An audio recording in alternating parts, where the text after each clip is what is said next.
Thank you very much, Alice. One round of applause for Alice Kipgen. The very talented Thado Chanu that we have. Now, I wonder if anybody would groove all the way to glory. Can you show us some moves? Yeah, music please. Music please. Come on. This one is for the boys with the booming system. Top down AC with the coolest system. When he come up in the club, he be blazing up. Got stacks on deck like he's saving up. Okay, she wants to do it without the music. Okay, go on. She is a trained hip-hop dancer. Come on, I'll follow you. Come on, go ahead. Okay. Is this how you do it? Oh, no, I can't do that anymore. Round of applause for Alice Kipgen. Thank you so much. Alice Kipgen agonin lam hoy tai vel hatawin. Tua speech Pu Zamthong Thado, Vice President Chief Organization DDC General Headquarters Maphat Hong Kiloding in Kakowe.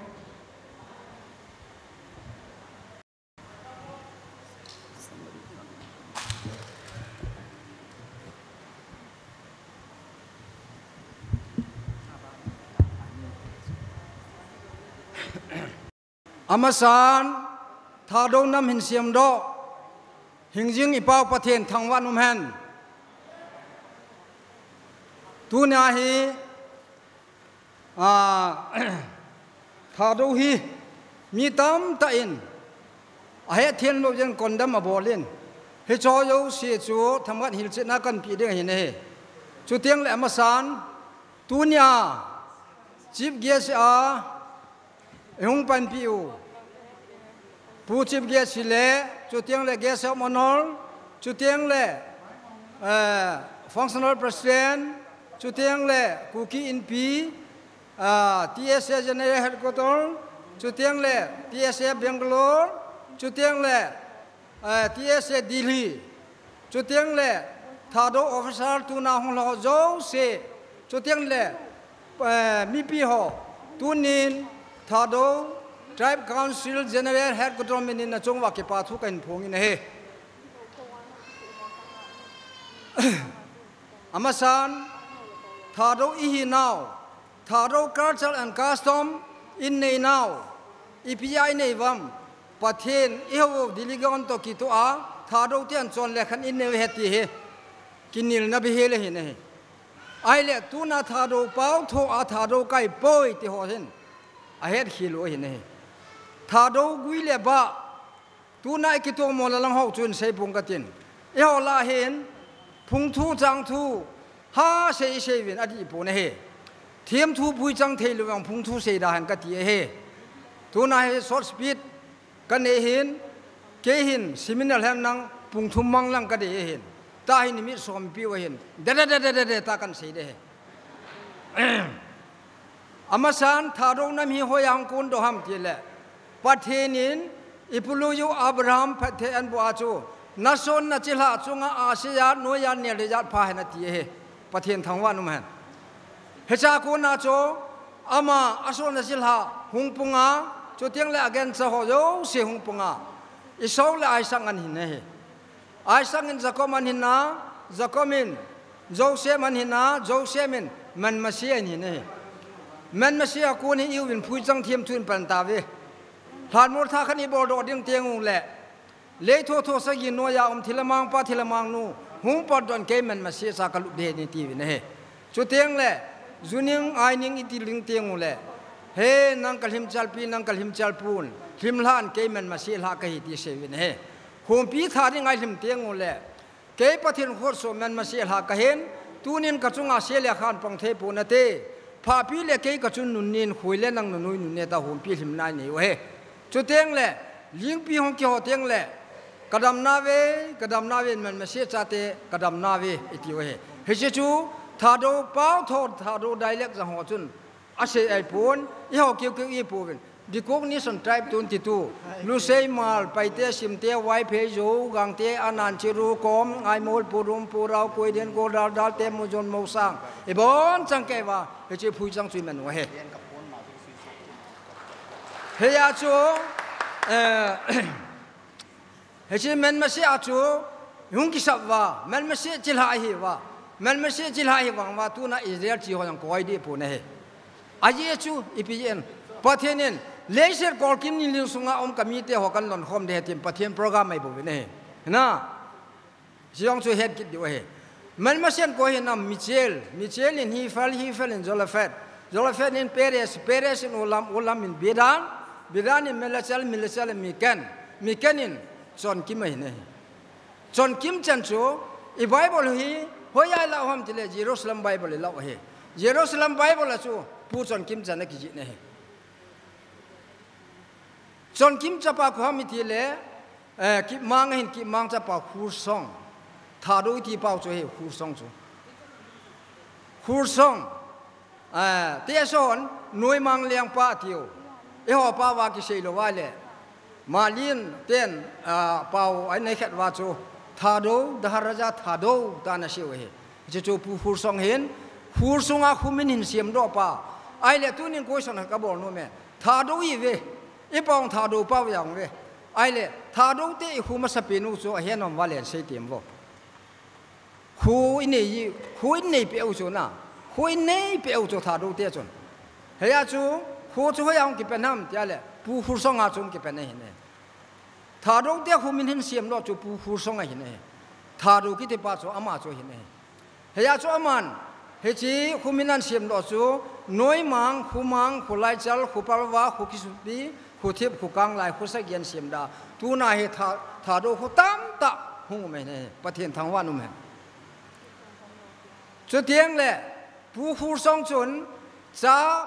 ปัสสาวะสกีห้องอันหิงกิตาเนี่ยสองทูสองจะสองกิบจะห้องจะขายสองมังสองเห็นอันหิงนี่สองทูวิจารณ์จริงว่ากิโลงกอมมาเสียงเลี้ยงท่าเนี่ยสองจะมาเตะกังตะเสียเลี้ยงท่าเนี่ยสองกิมาหามีหางหาลูพอลูเพียงมีสาวสีเลี้ยงท่านนี่สองกิมาจะห้องส่วนตาไว้เพสีเลี้ยงท่านนี่จะขายตุ้งดิมสีเลี้ยงท่านนี่สองว่างลูเซลขับปอยเตมริงสีเลี้ยงท่านนี่สองเห็นอันนั้นลำกางมูจนมูสังคุยเดินคุยดาวกิติสีเลี้ยงท่านนี่เฮียสุนนอนทาดูคุกิสุนปาคุกป้าซาเนี่ยเอ็นดอร์ดวิงออฟทาดูอันนี้ที่คุยพิยาเสียมตัวเลยจุงอาปายาเสียนี่ลังอาเสียถ้าจะปายาเสียก่อนเสียถ้าจะปั่นเป่าอย่างนี้พูดการจะลองนี่พูดก๊าซทำลองนี่พูดสาลังอ้างกิบเป็นนี่เสียถ้าจะป่าเป่าไอ้ดึงอะไรตัวน่ะหกกิบสังอ่ะกิบเลี้ยงสังอ่ะจงลุยางสิงสังอ่ะเนี่ยเลี้ยงลำมาซาดงเงลกุยเตะโต้ทั้งลุนกิมเลี้ยงทั้งเจ้าตัวจนอีพีเป้ามันเดียวครับเฮโลโซอีที่เลี้ยงหนุ่ยเฮ็ดเฮโลโซเฮียจูถ้าดงเตี้ยงกิติน่าจูบีซีจะนี่แหละสมัยลีกูมาตะกงขุบยาเลี้ยงยังจังอยู่นะเฮตะกงขุบยาจนถ้าเราเลี้ยงนักกิตินเฮ้ยถ้าเราเลี้ยงยังคู่อันนี้หอนถ้าเรากิติป่วยถ้าเรากิตินะเฮโอว่ามันว่าเห็นถ้าเราที่ทุ่งทุ่งถ้าเราเลี้ยงทุ่งทุ่งอามาเอาสิเป็นยังไงโอว่ามันตัวถ้าเราทุ่งทุ่งเอ้อนโอดีโอยูยี่มันว่าequivalence กี่บ้างเห็นเนี่ยมีอารมณ์เตียนสองทูอธิว่าหัวลังเงินสองทูอีกทีตะบ้างไว้เฮียจูหัวน้ำมีทุกคนละคนล้มเหลวจ้ตัวไอ้บอลเขาอยู่เสียหีอดีเงินเบี้ยจ้อัตตาอมเหลวจ้เห็นหรอฮะอดีเงินเบี้ยบอลอัตตาอมเหลวจ้อดีบอลจีว่าจุกิโตโลอยู่จ้ตัวนี้เลี้ยวจนแกยองกุมสมทุมถ้าเราวางให้ไกลได้ถ้าเราให้กุมสมทุมกันจีปีตาจ้president สักยี่ vice president หุ่งตัวหีเปียกเหตุอันนั้นคนนั้นโซ่แกอยู่มินกุมทุ่มมาพวกแกกุมทุ่มเรากุมงามเราตัวนี้จะนักกับพวกเองแล้วจู่ถ้าเราพูดละจู่อาศัยลอยวังจู่ไกลทูจู่อายาเซมาสอนลิมเลียนเหนียวทุ่งน่ะเซวินกิพัดลำทุ่งน่ะเซวินแกกิพัดลำลูกเหตุเฮวามยกเสียเหตุอากิพัดลำซาเสียหิวสายอยู่นี่เห็นหรือเปล่าอีบอนจังเกว่าเสียหิวสายจู่กิพัดลำนั่นดิมเลยจู่แรกก็เหนียวอย่างนี้ประเทศที่เสียมาเหนียวกายาคุยมาก็จัล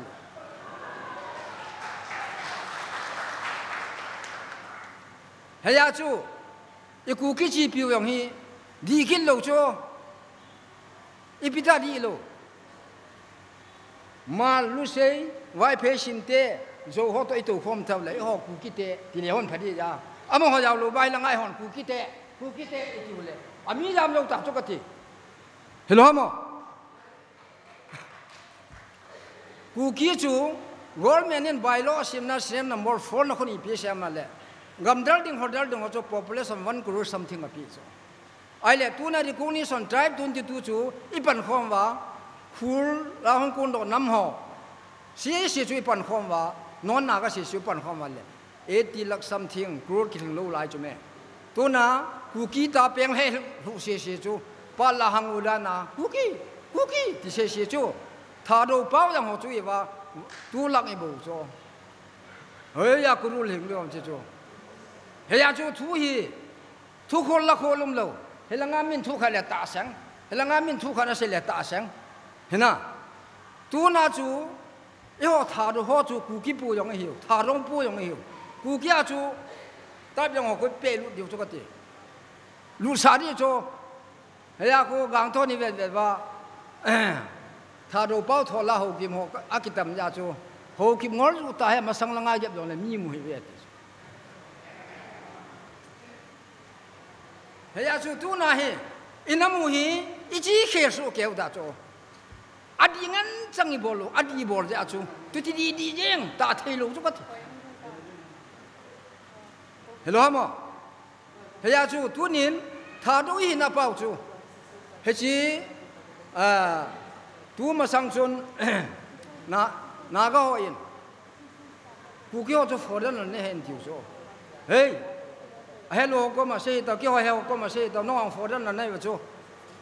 เกี่ยวตัวกองคุปยาเลี้ยงก็จะไล่ว่าน้องมากองคุปาเจียงในวิสุอากันนี่ในวิกติอาบานะ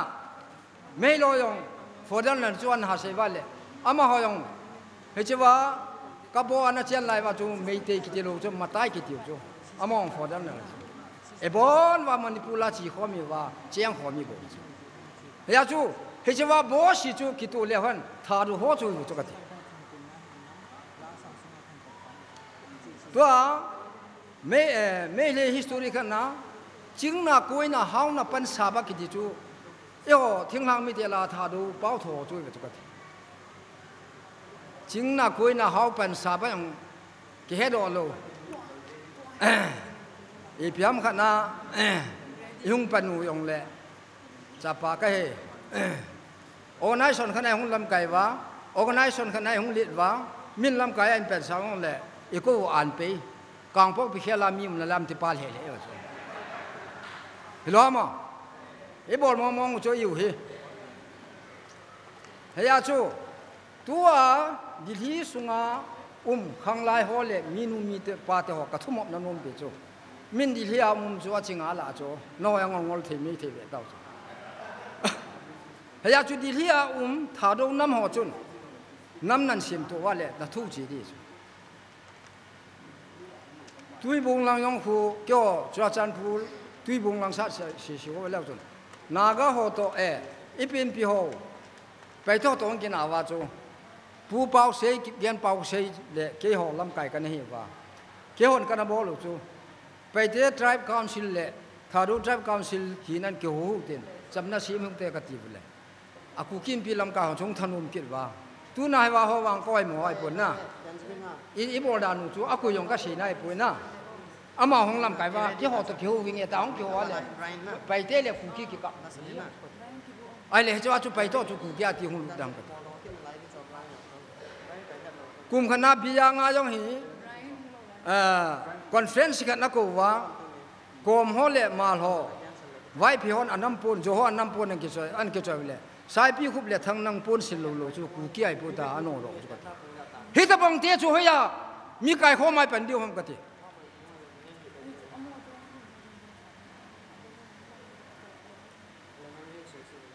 เฮียจูเอ้าถ้าดูสปีกิ้งเสียอาจริงยิ่งลูกไปจูอาเทียมจูไอ้ไปจูอาเทียมเทกิจริงลูกจูเจลำไก่ฮีบอลรอลเฮดิง paka building sading ai lo wale nom ta nek ta kiwa a special ta wale le dai pon ke nga he gim gan the thu a en jong ngol de chu tiang chu le pathina ma cho hu pi de chu hello hamo ke kum som thum kai tai helanga yang khu ai ho ma ki do tha do chi pyo cho ku gon khu te bol go a ku ki chi pyo cho tha do chi pyo khu te bol go a ma cho la tha ka asama tha do le ku ki ke ka mi ei mi nga na thi tiu chu ki khu le te ya cha no ma me tua le kha thiam tam tai mi ta hela khang tha ho he wa chu tu hap ta ma sa chu leader chal la ho yong chu pu bao khang na ka ko wa pa bor chu no hi le kha thiam nai win a ching nai pu ve ki ho ya ching kai wi le kha thiam lu kai ve ka ji te ni chwa ki ho tu ngai chu lo ma ya chu inam hi ya ki ve na le so pi te ho nam sim tu lyong i wi win a su se jong i wi win tua hi he di fa wa tun chunga dil hi anan chi pi diu chu ho kip ki gen si lo vun chong loi hang sing son sing si ki te ho lun kim lien thang dongal som in sun ki te ho chu changsan ki te ho chu numisa ki thana ya diu chu nam da na tribe da na bol chu ya di a pau ki bong chu gol menin linguistic salin an ve na chu ama hoi pau khat tho nam khat cultural custom tha khat nai vi ama hoi tribe khat nai vi ta a bol chu ama hoi no na phung na chang wen a khai ne ki khen wen nang di kung ni son bol wen ti lo ku chu hello ham pau khat tho chu tha khat nai he pai ton pau khat tho yi wa chu pai te tribe council pai te sim thong tu te ma sim te zo ho yang tu te ma zo en ku te tribe dang ho hi lam gang ho chiru ho anan ho chu tieng le chwa cham pu langa pai te sim te wai pheo yo siong phu a ki ve na le a phu a sung wa khu phung thu se lo ku chu eo tha do la chu phung hi som thum la khat ma chu tha do pau tho ai le pai to la khu 26 ma chu zo ho la khu 18 ma chu wai pheo la khu 22 ma chu ai ma wang phung thu se lo ku chu pai te zo wai phei sim te u pat nau pat thu mong se lo chu e ho wang chu sa pa ka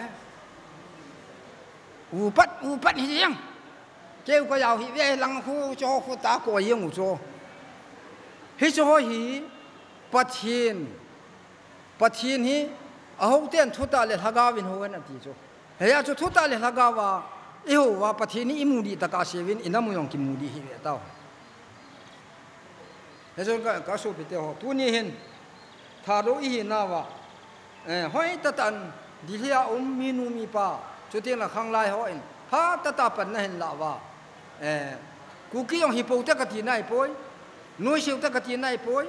ku ki yong chu ho sem ding he tha do yong hi ho sem ding he ya chu bon chang ke wa chu pan tha ku ki ki ti tiang le i ngai to diu chu ama ho nop le da am poi pai te sim te wai phe zo gang to hum sa ama yong ko ding he ne chu tiang chu le ku ki chu hung lien ron tin population hung tam hu tin gam I thu mo le igi lung ya lo chu hung lo thangin tin ni hu khat le pa ba ngai pa diu he ne tua hi gol men ni nam nim cha khana koi wa tribe mai koi o hen tribe neu cha khat nam nim ho chu tribe ma ti hen schedule tribe zu ni khu khat le ho yang chu schedule caste ka sha yong diu he ai chi chu hello hian wa aphung phunga ki khan wa ki pe tu ring ki sau chu ya di de ha tun seminar kai lo jin ki pa min thu hi ki tam se be se phal le se hi sa ki jin ka se hi na ka bor hi na ama le di li a tu na ka nam chan piang tu khom ho jo sin ne ngai da mu wa I se kha ho chu tha ru na ma de nga le ong to ho de nga lung sunga chang jing ding pa the na thu phat the bu pi taw ha ta he a chai na ทาโดก็ติเลหิงซ้อนแฮนหิงซ้อนแฮนก็ติเลดำซ้อนแฮนตากะหงกุมหาดึงเห็นนี่นายนาวมทาโดก็ติเลหิงซ้อนแฮนก็ติเลหิงซ้อนแฮนก็ติเลดำซ้อนแฮนอาเมนนี่ที่ความด้วยทาโดหิงซ้อนแฮนอาเมนประเทศทางวันนุแมนก็กิเปจันชุดันเต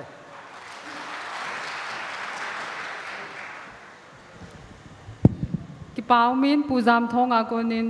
ฮอลิมนาอิงไงลาเวนอามาฮินมณีปุรากูนาเอหัวทาโดชาเตงไงลุลซาลาฮงกัลซงฮิเซอินอามาจุงอาเวลเวลนกิปาทุกินพง Thank you very much, everyone, for joining us on this big event. Now, I would like to take this opportunity to invite our sisters tribe, if there are any,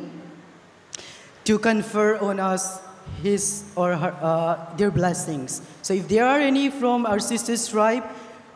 please kindly come out on the stage, if there are any. Sisters tribe akora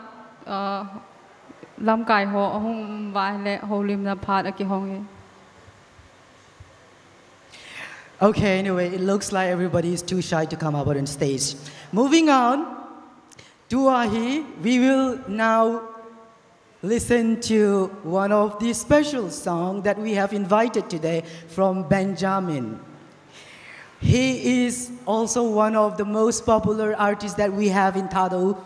Thado Chatela. So put your hands together for Benjamin.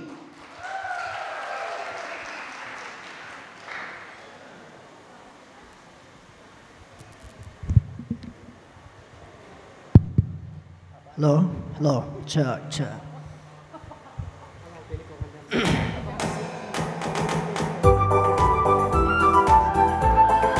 Hùng ngai nu cái check đại